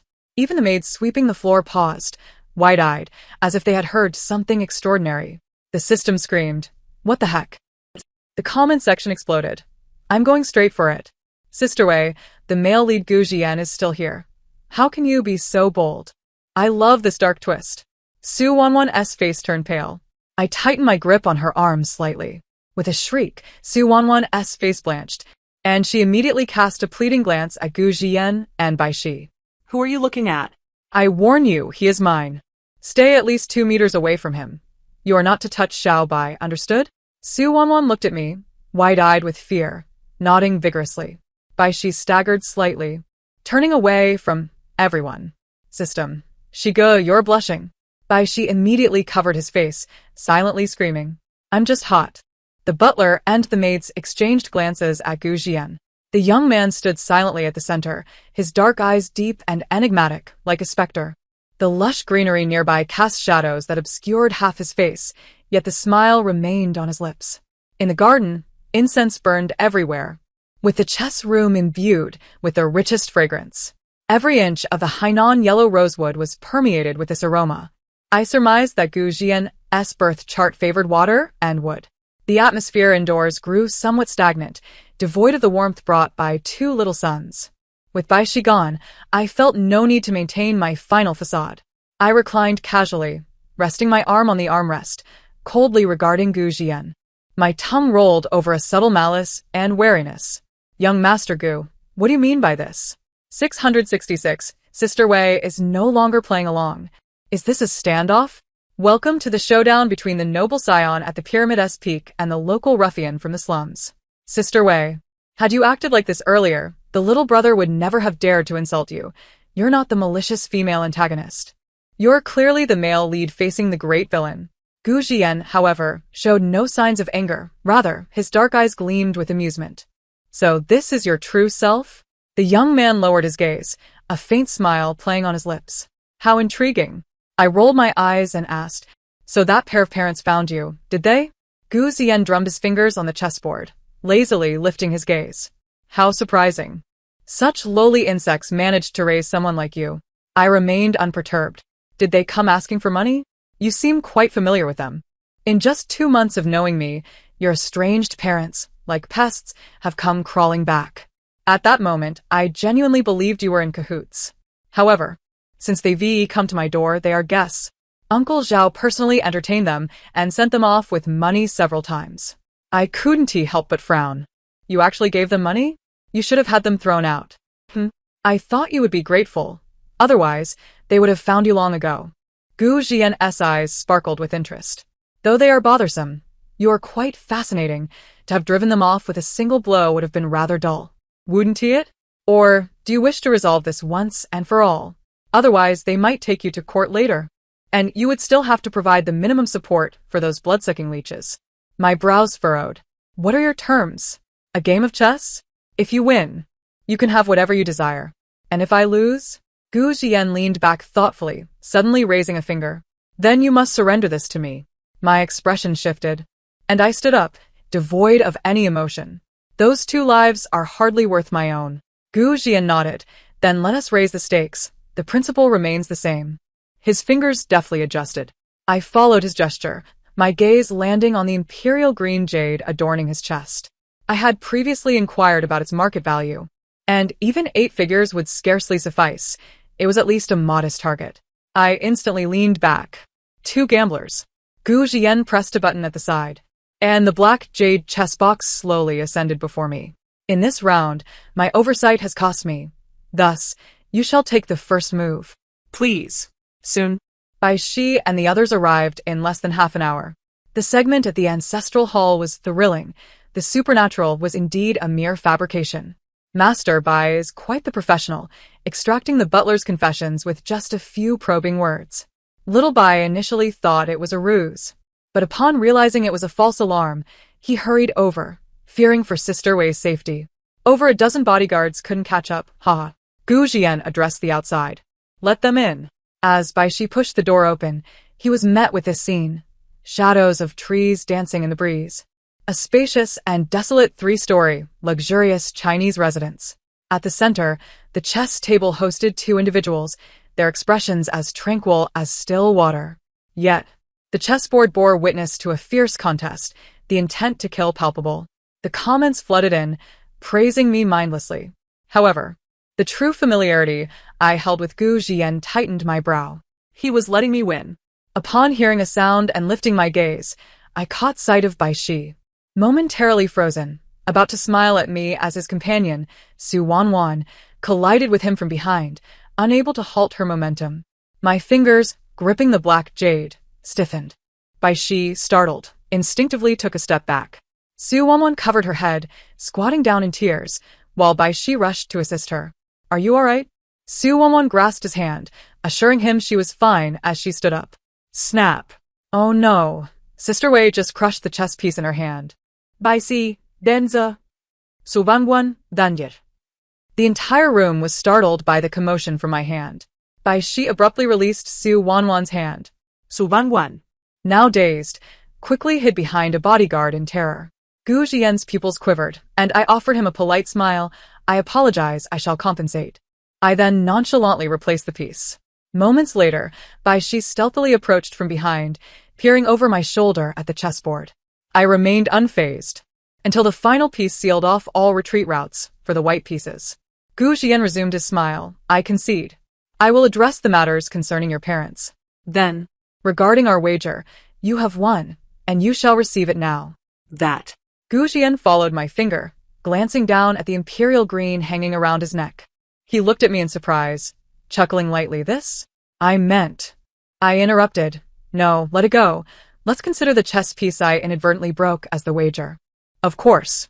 With a swift motion, the young man deftly unfastened the imperial green he had always worn. The butler's eyes widened in alarm, attempting to intervene. No, master. That is not acceptable. Allow me to fetch another jade piece. This was a birth gift from the matriarch, meant to be passed down. Tojobo. The butler fell silent. The comments, however, could not be silenced. Heavens, has the plot gone awry? In the original novel, Gu Jian never gave this jade to Su Wanwan. How is it now being given to Wei Liang? Gu Jian extended the necklace in his palm towards me. Then I shall gift it to you, Liang. In the future, use it to find me. I shall grant you any condition you desire. I accepted, without hesitation. Refusal is the prerogative of the heroine. I am the antagonist, and would seize it if not offered. The butler's gaze towards me had shifted. Miss Wei, today the young master has prepared your favorite dishes. Shall we move to the dining hall? Bai Shi looked at me, and I shook my head. Thus, He confidently spoke into the microphone. No, we have matters to attend to. He then pulled me to leave. Behind us, Gu Jian's cold voice called us back, questioning, "What matters?" Bai Shi replied earnestly, "Thursday, we have some business at KFC." I nodded in agreement. Crazy Thursday. It certainly requires a visit. The wealthy guests momentarily failed to comprehend our conversation. The butler regarded me as if I were a fool. Once outside the Gu residence, the fool pinned Bai Shi against the wall. "What did you say to Su Wanwan?" "Oh my, has the hidden agenda been revealed? The supporting character is actually a Yandra?" "Bai Shi, you are in for it. She is the real deal. Had it not been for Gu Jian bringing up my birth parents, I would never have allowed Bai Shi and Su Wanwan to be alone together. If he and the system discover something amiss," Bai Shi hurriedly explained, "I hardly spoke to her. Uncle Zhao can attest." "Bai Shi, oh hot do." Is this the amusing part, being under the thumb of a wife? I released him. Yet suddenly the system spoke up. "Bai Shi, the progress of the heroine's redemption can now be monitored. It was just as you laid eyes on the male lead Gu Jian and the supporting character Su Wanwan. However, deciphering the data took some time. It's peculiar. Though, why is the task progress at 0? Bai Shi, hiss, could it be that Xiao Wei was just angry? Or perhaps not earning enough? I had been anxious for quite some time. Yet, Bai Shi remained utterly carefree, munching on fried chicken. I exhaled, thinking perhaps I could conceal the truth for a while longer. Yet, I absolutely must not allow them to interact with the heroine Su Wanwan again. "System, Bai Shi." The system's voice suddenly emerged, cautious in tone. I may have caused a problem. The backend just contacted the system responsible for this world." "Bai Shi, what is it now?" "Go find out. The system relies on strategists to resolve issues every day." "System. No, we found the wrong person." The system was on the verge of tears. I wondered why the progress was at 0. "We have misidentified the heroine. This supporting character is Wei Liang. The true heroine is Su Wanwan. Oh, woe is me." "Bai Shi sợ chích anything mosen hate tabali." I felt a sudden ringing in my ears. It was as if my blood rushed backward, overwhelming me with a tide of fear. My hands and feet turned cold. As I regained some semblance of composure, the system had already explained everything to Bai Shi, even how I had imitated Su Wanwan, how I had cunningly approached Gu Jian, attempting to usurp the heroine's place. It was all too swift. How could it be so fast? The day after the misunderstanding, I had yet to confess. Now Bai Shi was aware. He knew everything. He knew that I was a despicable, selfish, and ruthless thief. I felt the young man's gaze upon me, and in a futile attempt to mask my anxiety, I mechanically grasped a fry, shoving it into my mouth, chewing vacantly. What to do? What to do? What to do? In my 17 years of life, aside from poverty, I had never encountered a situation so beyond my control. I had faced ridicule, mockery, and violence. I had endured betrayals from family and friends, growing accustomed to being disliked. Yet, now I felt an overwhelming dread. The person before me uttered such words. "System. Oh no, Bai Shi, you wasted 2 days of your time. You ran around earning money for the supporting character, and it was all in vain. Oh, woe is me. However, there is some good news. It seems that the progress between Su Wanwan and Gu Jian is also at 0. Haha. Su Wanwan harbors quite a high regard for you. Having just met, your rapport is already surpassing that of her acquaintance with the male protagonist, Gu Jian, who she has known for nearly a month. How splendid! At last. There is some progress. Shigo, once you've dealt with the female antagonist, you should seek out the female lead. According to my analysis with the system here, the male protagonist, Gu Jian, is rather deranged. I wondered why one must redeem the female lead in a sweet romance, only to discover that the male protagonist is indeed a lunatic. The system continued its incessant chatter while Bai Shi slowed his pace in gnawing on chicken wings. He seemed to be mulling something over, hesitating to speak. Finally, he drew a deep breath and opened his mouth. "Don't say it. Don't say it." "Xiao Wei," he said, his tone grave. "Why aren't you dipping it in ketchup?" I stared at him in astonishment. Bai Shi maintained his casual demeanor, tearing open a packet of ketchup and handing it to me. In my flustered attempt to grab a cup of cola, he pushed another cup towards me. "This one is at room temperature. You shouldn't drink the cold one right now." My mind was a chaotic whirl. With such weighty matters at hand, how could he still remember such trivialities? Anxiety gnawed at me while the system incessantly offered by she remedial suggestions. He, however, appeared utterly unperturbed, leisurely leading me down the street under the pretense of aiding digestion. The system was in a frenzy, while Baishi strolled leisurely, even detouring into a fresh produce supermarket to restock, and stopping by landmark attractions for a quick look around. Upon our return, the system finally devised a plan. 是夜. The quickest and most effective opportunity has arrived. Tomorrow, Gu Ziyan and Su Wanwan will be kidnapped at the cruise ship gala. As long as you rescue Su Wanwan, our task of redeeming the female lead will be considered complete. A rescue is indeed a form of redemption. She finally acknowledged it. All right. The system exhaled in relief. As I struggled to breathe, Baishi was getting ready to leave, but this aspect of him was insufferable. Despite having planned his departure, he was still tidying up the items he had just purchased. Amidst folding clothes, restocking the fridge, and cleaning, he even brewed a cup of brown sugar water. As I stood there in a daze, my mobile banking app suddenly pinged with a large transfer notification. My hand trembled as I opened it, revealing a sum sufficient to ensure my financial security for the rest of my life. I gripped my phone tightly, summoning all my strength not to throw it away. Calmly, I asked, "What does this mean?" Baishi, oblivious to the gravity of the situation, was busy browsing a food delivery app. "I need to step out tomorrow, and might not return for a while. If you need money, keep this for now." My eyes grew warm with unshed tears.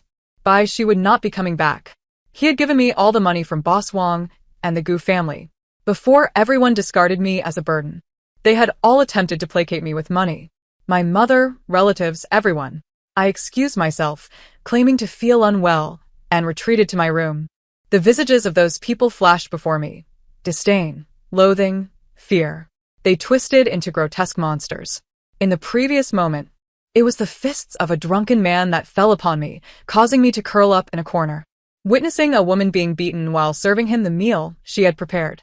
Only after the kitchen lights were turned off did I muster the courage to rise, groping in the dark to stealthily chew on the cold, fried rice left in the pot. The next moment, it was a young man in a white t-shirt bustling about the kitchen, cheerfully bringing out breakfast and setting the chopsticks. The shadows of monsters loomed. She's a freak. Don't associate with her. Wei Liang's father borrowed money and hasn't he returned it? The family sent people to smash things and splattered red paint. Wei Liang beat up Hong Jia and her gangster boyfriend. It's truly frightening. Don't get involved with someone like that. I saw her working at the recycling station last time. How is she so destitute and not starting a fundraising campaign? In a blink, Bai Shi's voice returned. Bai Shi's face. As a child, I had been caught using my mother's fragrant balm, leading her to yank my hair and curse me for being unworthy of such luxuries. I had worn only the discarded clothes of my cousins. Then came Bai Shi, paying without batting an eye, casually remarking, "Miss, this is rather rough. I don't know much about skincare products, but surely the expensive ones must be good." I was on the verge of madness. My hands instinctively reached for my hair, only to find my face drenched in tears. How had I begun to cry? The barrage of comments surrounding me was equally bewildered. Is the female antagonist so moved? Suddenly, there was a knock at the door. I responded, and Bai Shi entered with food, startled to see me. "Does it hurt that much?" He hurried to fetch hot water and handed it to me along with ibuprofen. "Take your medicine first. I'll reheat the food in a bit." He even applied a hot pack to me before leaving. He couldn't leave. I couldn't let him go. That night, as Bai Shi turned in his sleep, his arm brushed against me. The metal cuffs instantly alerted him from his slumber. What the? He was startled by my presence at the foot of his bed. What shocked him further were the handcuffs on his wrist. Bai Shi pulled at them, finding them tightly fastened. I lowered my gaze and said, "Don't move. It will hurt." Bai Si et Galim. "Where on earth did you get these?" "Wei Liang, what are you doing?" I insisted that the details were inconsequential. The barrage of comments was nearing madness, with the screen filled with inquiries about whether I was engaging in bondage play. System. What the heck? I just stepped away for a moment, and the female antagonist has gone insane. "Shiga, you're going to be slaughtered, I knew it." I softly countered, "No, I'm not insane. Nor will I harm him." Bai Shi's eyes widened in shock. The system erupted in a shrill outburst, directly stating, "Oh my gosh. You can hear me talking." The barrage fell silent. I gazed at everyone, calmly articulating what I could perceive. The comments exploded in confusion. I had no time to concern myself with the barrage or the system. I fixed my gaze on Baishi. I deceived you. I knew from the beginning that you mistook me for the female lead, but I am the antagonist. Baishi looked at me, bewildered, and stammered. It was my mistake. This ISN tier fault. What redeeming qualities does Su Wanwan possess? Why is no one coming to redeem me? Since you've already made a mistake, why not continue down that path? My hand trembled around my phone. I don't want your money. I flipped the phone around for him to see. I want you. Baishi was taken aback. I know you intend to rescue Su Wanwan, but you are not permitted to go. My vision began to blur. Baishi, you cannot do this. For the first 17 years of my life, I was never treated well, never cherished. I never realized how pitiable I was. I have wandered in darkness for 17 years. Either cease to appear altogether. What does your fleeting presence mean? A mere few days of kindness. I understand you are not intentionally being kind. It is simply your nature. Scalding tears streamed down my cheeks. Why must you be so kind? I would rather you be like them, mocking and looking down upon me, than I wouldn't feel this way. I wouldn't feel this unbearable ache. Ignoring Baishi's outstretched hand, I collapsed against him in anguish and desperation, clinging to him with futile pleas. Tears surged, completely blurring my vision, as painful memories and thoughts of him flashed through my mind, driving me to the brink of madness. You should treat me like they do. That way, I wouldn't even harbor hatred. I would prefer to hate you than feel this way. Love is more terrifying than hate. My face pressed against the young man's neck. My heated tears flowed in rivulets down his neck, gradually soaking his collar. You intend to just walk away? How am I supposed to endure a life without you? If one has witnessed the sun, how can they continue to endure the darkness? Whale Yang, please listen to me. Baishi Edgarlim in shock. He was abruptly pushed by me, his body stiffening as he fell onto the bed, shock evident in his gaze as I approached. The chilling emerald jade pressed against his face. My voice was eerily calm. Baishi, if this sells, we will have a fortune. You should stay. You earned money before. Now it is my turn to support you. Wow. Ladies, let's put aside the trivial matters. I always thought they had swapped their scripts. Baishi was momentarily stunned, about to utter something when I silenced him. His mind erupted in chaos. Oh my! They kissed. I love a forceful advance. How can this not be fate? The barrage of comments surged with unprecedented fervor, creating a cacophony of confusion. Sister Wei, this binding is incorrect. Just handcuffs 1T suffice. Click the link for the binding tutorial. The system, however, was in a state of urgency. He cannot refuse. Rescuing the female lead is our mission. If we fail to complete the main task, the strategist will dissipate. What? I abruptly lifted my head, noticing that Baishi below was still in a daze. The focus of my ire had shifted. Then can't you change the mission of rescuing the female lead to rescuing me? If you save me, the task is accomplished. The system could only apologize. Private matter. The task is dictated by higher authorities. I cannot make such decisions. Moreover, given the current situation, the female lead might genuinely perish on the cruise ship. The male and female leads are the linchpins of this world. Their demise would spell disaster. So I interjected. As long as we save Su Wanwan and the others, that will suffice, correct? Baishi suddenly grasped the gravity of the situation and hurriedly attempted to stop me. No. Whale Yang. Then I'll go save them and attribute the credit to him. That should work, right? The system fell into contemplation. That seems feasible. I held down Baishi's other hand, my tone unwavering. I delayed your mission, forcing you to take the most perilous path for redemption. If you go, it would be tantamount to signing your death warrant. Baishi attempted to rise. No, Whale Yang, you absolutely cannot go. The orchestrators of this kidnapping are not mere thugs. They belong to an international crime syndicate. I pressed him back down. That's why you must not go. You are too weak and would surely perish there. You need not worry about me.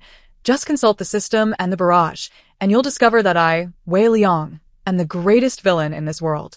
The barrage system surprisingly agreed. Indeed. What are you, a little girl, thinking? Wei Liang. Baishi.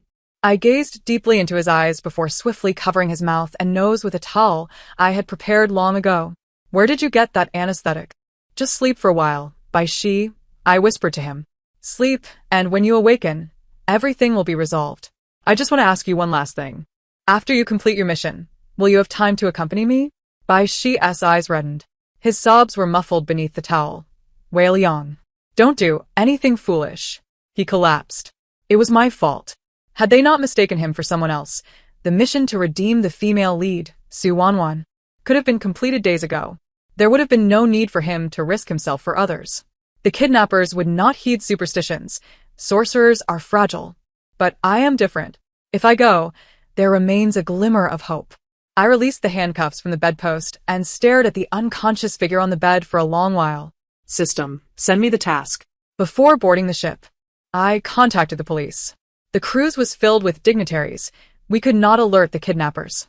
Once the ship departed the port, its speed increased, and within an hour, we reached international waters. The wealthy patrons remained unconcerned, as they were not conducting any legitimate business aboard. This segment in the original text was quite thrilling. Gu Jian and Su Wanwan only narrowly escaped after the Gu family's ransom arrived. Wei Liang wasn't involved in this plot. The Gu family's bodyguards were all dead. Could she manage? Please provide something useful. Don't hinder Sister Wei's actions. Suddenly, gunshots and screams erupted from above. Within 20 minutes, every passenger aboard the ship was subdued. The system proved somewhat useful, allowing me to be mistakenly identified as one of the kidnappers. My disguise as a waiter raised no suspicion. In this lawless territory, armed to the teeth, surrounded by corpses and bloodstains, it felt as if I were walking a tightrope. Every sound sending waves of fear coursing through me, fearing detection. The system guided me into a secure control room. Good. I've accessed their internal system. Gu Jian and Su Wanwan are on the 7th floor, and many around them have already been killed. You must rescue them without alarming anyone else. Otherwise, similar items will become ineffective. Su Wanwan screamed for help, her hair being yanked as she was dragged toward the bed. Tian. Tian, save me. Gu Jian remained motionless. A knife pressed against his neck. I stepped over the bodies and landed a powerful blow to the base of the nearest kidnapper's skull. He collapsed, revealing Su Wanwan's terrified face.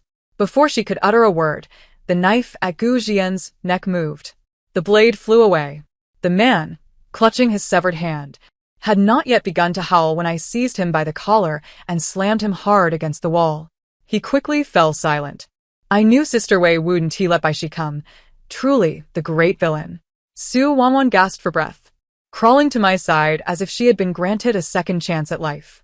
I coldly locked the door, and Gu Jian's gaze remained fixated on me, sounding almost affectionate. Liang, be quiet. I shot him a warning glare, tossing aside the waiter's attire. Change. System S sycophantic comment. Sister Wei's little brother worships you. I led the two useless leads, following the System S guidance through a hidden passage, carefully avoiding the kidnappers along the way. System. They have severed all network communications. But I shared real-time positioning with Interpol the moment we boarded. They will arrive in 40 minutes. Yet, within 10 minutes, the kidnappers realized Gu Jian was missing. I was dragging along two utterly defenseless leads when several kidnappers caught up with us in less than 5 minutes. You can run quite well, young Master Gu. The $500 million will be in your account within half an hour. We can let you go then. We were surrounded by 3 guns and 2 knives, and I had hidden a single gun on me. I had no proficiency with firearms. I couldn't confront them. I was no match. So I obediently raised my hands, surrendering. One of them yanked my hair, causing me to stumble. Oh, we have an extra person. $500 million one to suffice now. Don't touch her. Gu Jian suddenly shouted, You can demand any amount you want. The man grinned, his malicious gaze sweeping over my face. All right, then.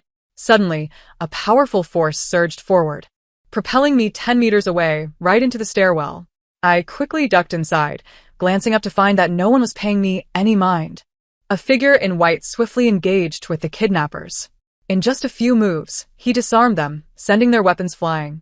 Fluid and graceful, reminiscent of Tai Chi.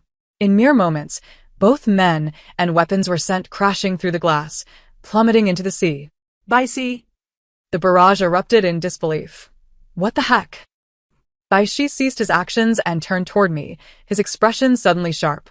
His sixth sense instinctively warned him of danger, and I spun around, driving my elbow hard into the figure behind me. A massive hand gripped my arm with immense strength. It was a nearly 2-meter-tall foreigner, his body rippling with muscle, exuding a heavy aura of menace, akin to a mercenary. The scarred man seized my neck as if he were lifting a chick, hoisting me into the air. Suddenly, a fierce gust of wind swirled behind me. The young man swiftly propelled himself off the ground, leaping onto the wall. In midair, he brought down his long knife with a powerful slash. The grip around my neck loosened abruptly. A coarse cry of anguish echoed as I was pulled into someone's embrace and retreated. It felt as though I floated for a moment. Once on the ground, Baishi vigilantly drew me behind him. The scarred man spat blood, cursing furiously, and pulled out a terrifying submachine gun, more fearsome than those wielded by the kidnappers. Baishi just me asai. Another gun? Do you truly believe I would fall into the same pit twice? The young man swiftly pressed his fingers together, executing a rapid incantation, and a yellow talisman inscribed with blood characters suddenly adhered to his blade. Your father's truth is of no use this time. In the face of urgency, he leaped into the air without even using the wall for leverage, bringing his knife down in a horizontal strike. The gun was shattered in an instant. It sliced through steel as if it were mere clay. Baishi's attack was fierce, the tip of his blade grazing the scarred man's wrist.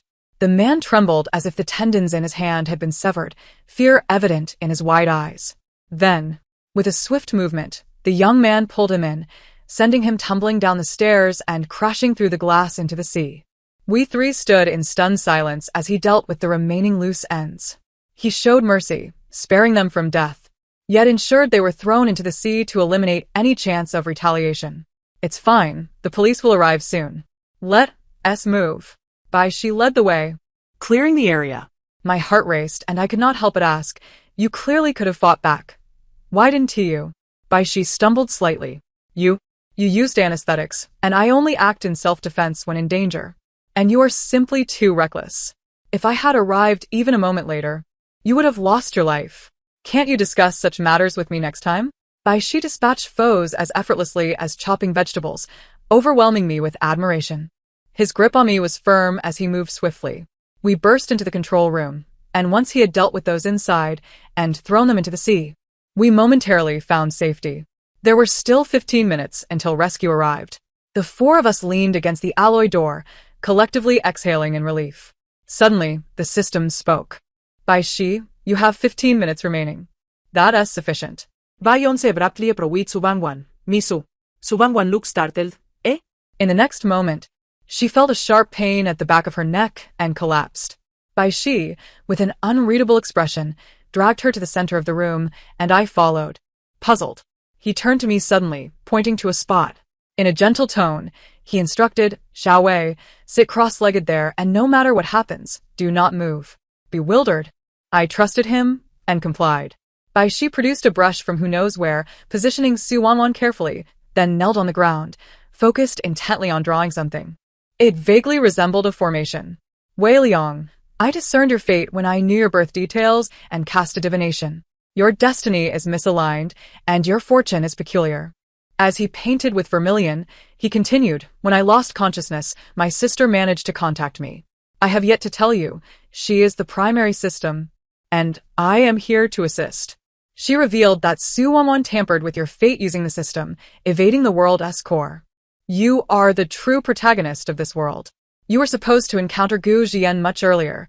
He was abducted and taken to the slums, and when you saved him, he developed feelings for you.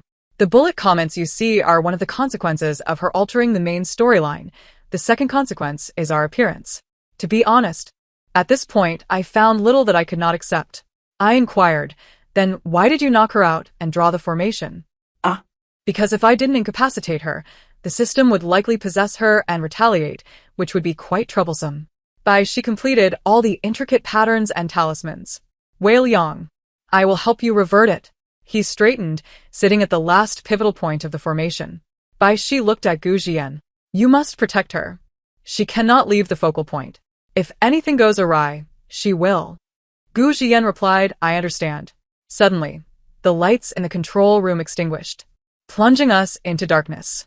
Yet, the formation on the ground glowed with a dim crimson light, and it felt as if something was flowing in the air, gradually gathering inside me. What I witnessed transcended ordinary comprehension. However, for some reason, as I gazed at Baishi meditating across from me, my heart began to race. Overwhelmed by an intense sense of foreboding, Baishi suddenly coughed, blood spilling from his mouth. He appeared to be drained of all his energy, his form gaunt and fragile. His once strong shoulders slumped. Baishi. Stop, stop. I attempted to rise, but Gu Jian firmly restrained me from behind. His voice trembled, Liang. Don't go over. You must not interrupt him now. Baishi violently coughed again, expelling a torrent of blood. His white shirt was instantly stained crimson. The young man's complexion pale, blood trickling from his lips. Baishi. My vision blurred with rage as I exerted all my strength to break free from Gu Jian's grasp. Stop. You must stop. Are you trying to throw away your life? You will die. Baishi remained deaf to my pleas, his eyes tightly shut, his trembling hands still engaged in the incantation. Time became indeterminate, and eventually, everything came to an end. The runes on the ground gradually dissipated and melted away. Baishi collapsed. I rushed over frantically, trembling as I propped him up. Baishi leaned against my shoulder, his face ashen, as if all his strength had been drained. The son of fate truly bears a heavy burden. You have lost your mind. A supporting character is just that. Damn it, I do not desire this fate. Tears fell from my eyes, one drop after another. Landing on his face, Baishi struggled to draw breath, attempting to lift his hand. If it doesn't change, her death will fall upon you. Su Wanwan will perish in this kidnapping incident. If it's not reversed today, you will die in her stead. System. Baishi, only 3 minutes remain. Unable to contain myself any longer, I broke down in tears. So you intend to die for me? Is that it? Who gave you the authority to make such a decision? Dying would still be my fate. But you shouldn't have such a destiny. Do not cry. Baishi smiled softly at me, reminiscent of the day he first appeared. I never intended to leave, even knowing your death fate. I kept it from you because I didn't want you to worry. I never meant to abandon you when realizing I had mistaken someone. I clung to him tightly, my sobs rendering each word difficult to articulate. I know, I'm sorry. My face pressed against his chest, tears mingling with blood. Baishi, I beg you, don't die. Baishi replied, do not cry, I will not die. I am sorry. There is something I have not told you. The moment I complete the task, I will be freed from this place. I cannot remain with you much longer. My heart sank like a heavy hammer. I forced a smile. No, it's all right. As long as you live, that is enough. I want to thank you. I can handle this alone. It's okay. Suddenly, the air raid siren blared, and helicopters buzzed noisily. Rescue had finally arrived. Wei Liang, Baishi called out suddenly, live well. The door burst open, and Su Wanwan was carried away on a stretcher. I supported Baishi, following closely behind them, step by step toward the deck. I kept saying, Baishi, hold on a bit longer. The medical personnel are coming. On the horizon of the sea, the sun slowly rose. The mission of the strategist Baishi to redeem the female protagonist has been completed. A sudden emptiness enveloped my shoulders, dissipating into the air with the breeze. The long night had passed. The sun rose over the sea, heralding the dawn. Yet my own sun had set. The barrage of comments before my eyes, like dust, faded away. I could no longer perceive the comments. As the cruise ship docked, loved ones reunited on the deck, their voices a cacophony of relief after surviving the ordeal. In the instant the signal was restored, my phone displayed the transfer notification from the previous night. I could no longer contain my emotions, collapsing to the ground, clutching my legs, and weeping uncontrollably. It was the 3rd day since I had encountered Baishi. He had departed from me. Thus concluded the narrative. Epilogue. No one remembered Baishi. He seemed as if he had never existed.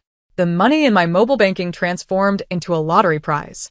However, all the thorns along the path of my life had been cleared by him, leaving behind a broad avenue. Gu Jian recalled memories from 2 lifetimes. After my 8th rejection of his proposal, he smiled bitterly. He has left. Do I still have no chance? Liang, in both lifetimes, you never loved me. In the last life, I could retain you with money. In this lifetime, I returned the imperial green jadeite to him. Over the year, I sought out one Taoist temple after another, visiting numerous welfare institutions. I understood the futility. This world could not possibly harbor Bai Shi. One day, Chun Chi suddenly appeared before me. The small orb of light by her side was also familiar. It belonged to the system associated with Bai Shi. Hello, Wei Liang. I am Bai Shi's sister, the main system Chun Chi, she stated. Your will is too strong. I have come at your summons, sister-in-law. My brother is well. The flow of time differs between our worlds. While a year has passed here, Bai Shi has only lain on the mountain for a month. Are you certain you wish to forsake everything in this world to bind with me? The lush green of the mountains, ascending step by step. The Taoist temple stood amidst the ethereal sea of clouds. The incense burned continuously, and tourists thronged. I paid for the incense, queuing to enter the hall for worship. As I rose from my prostration, a glimpse of white cloth caught my eye. A familiar, nonchalant voice echoed in my ears. Some seek wealth, some seek fate. What do you come here to request, benefactor? The youth beside the statue smiled, his features gradually merging with the memory I held. Before he spoke, tears had already begun to flow. Bai Shi was startled, rushing over to wipe my tears. I was teasing you. Please don't cry. I grasped his wrist. It was warm. He was alive. Bai Shi was taken aback, tightening his grip on my hand. I gazed at the person before me and softly replied, to seek a prior connection. To seek one person. I have come for you. My son, at last, shone upon me once more. The story concludes here. Thank you for listening. Until we meet again in the next tale.